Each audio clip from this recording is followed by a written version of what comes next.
GNM third year main examination जुलाई 2023। Paper second है community health nursing second का। तो इस पेपर में 3 सेक्शन हैं। सेक्शन ए में ऑब्जेक्टिव टाइप है, सेक्शन बी में शॉर्ट नोट्स हैं और सेक्शन सी में लेंथी क्वेश्चन है। तो सेक्शन ए का फर्स्ट क्वेश्चन है, योग्य दंपत्ति में स्त्री की आयु होती है 20 से 50 वर्ष, 30 से 50 वर्ष, 15 से 45 वर्ष, 25 से 55 वर्ष। तो योग्य दंपत्ति में स्त्री की आयु 15 से 45 वर्ष होती है। अगला प्रश्न है, राजस्थान सरकार द्वारा कोई भूखा नहीं सोए के संकल्प के साथ प्रारंभ की गई योजना का नाम है शारदा रसोई, इंदिरा रसोई, जगदम्बा रसोई और लक्ष्मी रसोई।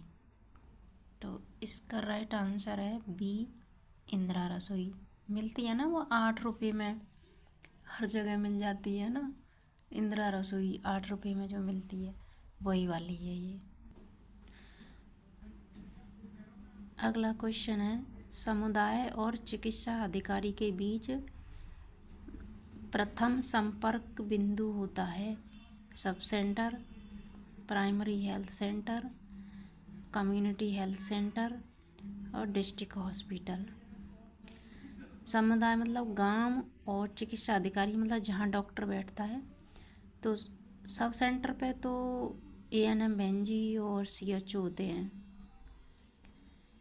और प्राथमिक स्वास्थ्य केंद्र पर डॉक्टर साहब बैठते हैं, चिकित्सा अधिकारी। तो गांव और प्राथमिक स्वास्थ्य केंद्र, तो इन दोनों के बीच कांटेक्ट की कड़ी होती है। तो इसका राइट आंसर होगा प्राथमिक स्वास्थ्य केंद्र यानी कि बी। अगला क्वेश्चन 2 है, रिक्त स्थानों की पूर्ति कीजिए।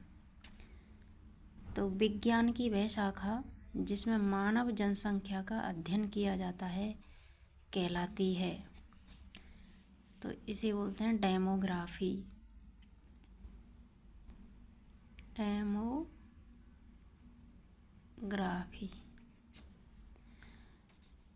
विश्व स्वास्थ्य संगठन का मुख्य उद्देश्य है। तो इसका उद्देश्य है टू प्रमोट हेल्थ मतलब स्वास्थ्य की उन्नति। तीसरा है, नॉन स्कैल्पड वैसेक्टोमी परिवार नियोजन की एक विधि है। तो ये परमानेंट विधि है, परमानेंट। NSB मतलब पुरुषों की जो पुरुष नसबंदी होती है उसको NSB बोलते हैं। तो ये परमानेंट मेथड है ये। अगला है, एक आंगनबाड़ी कार्यकर्ता प्रत्येक रिक्त स्थान की जनसंख्या पर नियुक्त की जाती है। तो एक आंगनबाड़ी 1000 की जनसंख्या पर नियुक्त होती है, 1000। तीसरा क्वेश्चन है, नीचे दिए गए कथनों के सामने सही या गलत लिखिए। तो पहला है, poliomyelitis is a vector borne disease मतलब पोलियोमाइलाइटिस एक वेक्टर जनित रोग है। तो ये फॉल्स है, गलत है ये।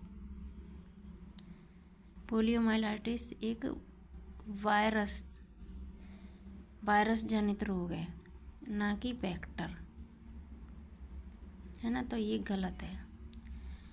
BCG का टीका टिटनेस से बचाव करता है, तो ये भी गलत है। BCG का टीका ट्यूबरक्लोसिस यानी TB से बचाव करता है, और टिटनेस से बचाव करता है टिटनेस टॉक्सोइड का,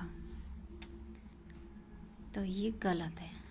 अगला है अंतर्राष्ट्रीय रेड क्रॉस सोसाइटी का कार्यालय जिनेवा में है, तो हाँ सही है, ये जिनेवा में ही है। प्लाज्मोडियम वाइवेक्स एक मलेरिया ज्वर का परजीवी है, तो ये भी राइट है। Plasmodium vivax, Plasmodium falciparum, Plasmodium Oval, ये सारे मलेरिया के परजीवी हैं। क्वेश्चन नंबर 4 है, निम्न का मिलान कीजिए। तो इधर ये विटामिन्स के नाम है, और ये विटामिन्स का अदर नेम है। तो विटामिन ए को बोलते हैं रेटिनॉल, तो ए का C।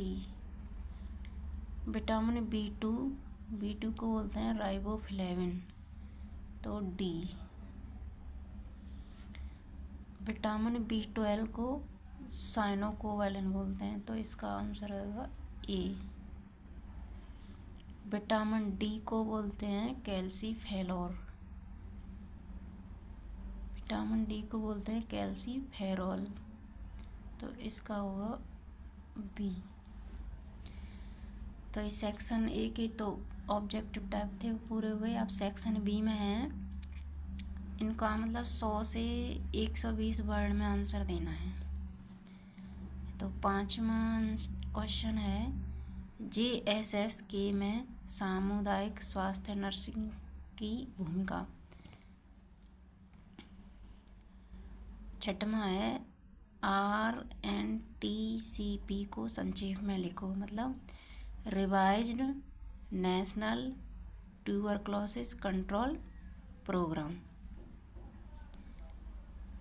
7वां है, स्कूल हेल्थ प्रोग्राम का वर्णन कीजिए। 8वां है, वृद्धावस्था नर्सिंग से आप क्या समझते हैं? वृद्धावस्था में नर्स की भूमिका का वर्णन कीजिए।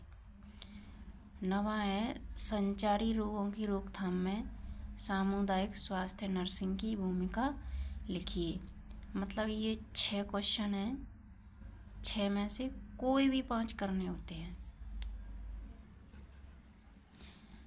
10वां क्वेश्चन है, ये सेक्शन B का ही है, किन्हीं 2 पर संक्षिप्त टिप्पणी लिखो। सेंट्रल काउंसिल फॉर हेल्थ, कुपोषण या माल न्यूट्रिशन, स्वैच्छिक स्वास्थ्य सेवाएं, 20 सूत्रीय कार्यक्रम। किसी 2 पर लिख सकते हो जो आता हो। सेक्शन C के क्वेश्चन है 3, 1, 2, 3, इन 3 में से कोई भी 2 कर सकते हो जो अच्छी तरीके से